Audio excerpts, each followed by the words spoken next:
जय श्री सच्चिदानंद।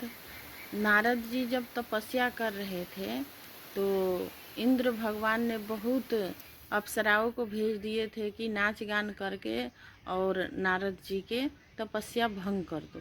तो नारद जी के तपस्या भंग नहीं हुआ। नहीं होने पर तो नारद जी वो सब तो चले गए और नारद जी के अहम हो गया। तो नारद जी वहाँ से उठ करके और चले गए शंकर जी के पास। तो शंकर जी से बोले, शंकर भगवान बोले कि बैठो नारद, कैसे आना हुआ। तो नारद जी बोले, प्रभु एक बात मैं आपको बताता हूँ कि मैं तपस्या कर रही थी तो इंद्र भगवान ने पठाए थे अप्सराओं को तपस्या भंग करने के लिए, लेकिन तपस्या भंग नहीं हुआ। तो शंकर भगवान ने बोले कि ठीक है, हमको बता दिए तो कोई बात नहीं है, मगर विष्णु जी से मत बताना, विष्णु जी से नहीं कहना। नारद तो विष्णु भक्त मुनि ज्ञानी, तो नारद तो विष्णु भक्त। तो नारद जी वहाँ से उठे और जा कर के विष्णु भगवान के पास में गए।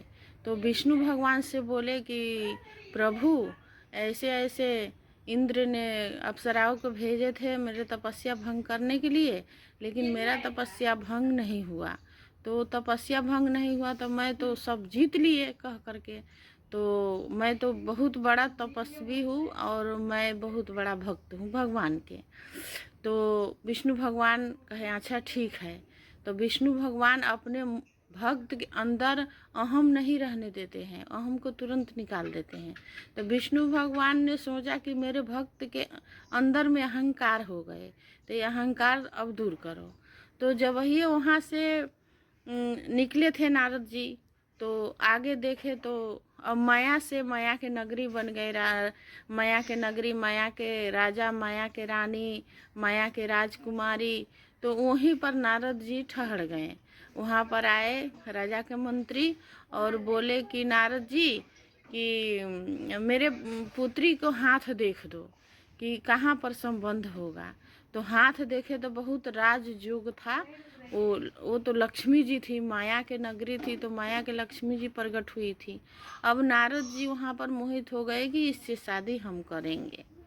तो नारद जी वहाँ पर हाथ उठ दे करके फिर विष्णु जी के पास में आ गए कि प्रभु मेरे रूप ऐसे बना दो कि मैं राजकुमारी से शादी कर लूँ। तो राजा के लड़की है। तो विष्णु भगवान बोले कि अच्छा ठीक है, मैं तुम्हारा स्वरूप बना देता हूँ। तो विष्णु भगवान हाथ फेरे तो वो बंदर के स्वरूप बन गए। तो फिर नारद जी वहाँ से दौड़ करके फिर सभा में गए। सभा लगा था, वहाँ पर विष्णु भगवान भी पूगे थे, लेकिन सब देख करके नारद जी को हंस रहे थे। तो नारद जी के बहुत दुख हुआ और वो जो लक्ष्मी जी थी वो विष्णु भगवान के माला डाल दी, विष्णु भगवान ले करके चले गए। जब नारद जी बोले कि मुझे देख करके लोग क्यों हंस रहे हैं, तो नारद जी नदी में गए थे मुंह धोने के लिए, तो देखे कि बंदर के रूप बन गया है, इसी से हंस रहे हैं। तो नारद जी ने वहाँ से निकले और जो जय विजय थे हंस रहे थे गण शंकर जी को, उसको भी शराप दे दिए। और वहाँ से निकले तो देख रहे हैं कि विष्णु भगवान लक्ष्मी जी के लेके जा रहे हैं, लक्ष्मी जी के लेके जा रहे हैं। तो नारद जी को बहुत गुस्सा आया और तभी शराप दिए नारद जी, बिना सोचे समझे शराप दिए। अब शराप दिए तो भगवान भक्त के शराप स्वीकार कर लिए।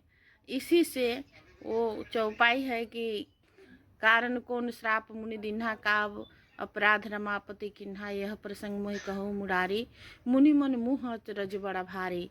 कि शंकर भगवान पार्वती जी से बोल रहे थे कि हे पार्वती, एक बार नारद के भर्म हो गया था। तो नारद के यही भर्म हुआ था। तो नारद जब देखे श्राप देने के बाद में नारद को पता चले जे विष्णु भगवान और लक्ष्मी जी है, नारद जी ने बहुत क्षमा मांगे, बहुत रोए। लेकिन भगवान कहे कि भक्त के जो शब्द होता है शिरोधारी होता है।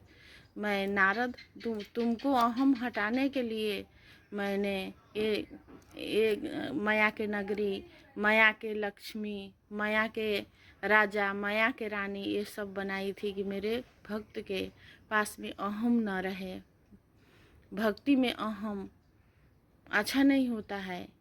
तो इसी से शंकर भगवान और पार्वती जी दोनों आदमी संवाद कर रहे थे कि सती जी शंकर भगवान से पूछ रहे थे कि नारद कैसे श्राप दिए भगवान के। नारद विष्णु भक्त मुनि ज्ञानी, कारण कौन श्राप मुनि दिन्हा का अपराध रमापति किन्हा। यह प्रसंग मोहि कहु मुरारी, मुनि मन मोह त्रज बड़ा भारी। बिहसी बोली महेश तब बानी, ना कोई गूढ़ ना केउ ज्ञानी। कि श्री हरि कोनो न पढ़ा लिखा है, ना कोई मूर्ख है, ना कोई विवेकी है। श्री हरि जब जिसको जहाँ जैसे चाहे वैसे नचा देते हैं। जय श्री सच्चिदानंद।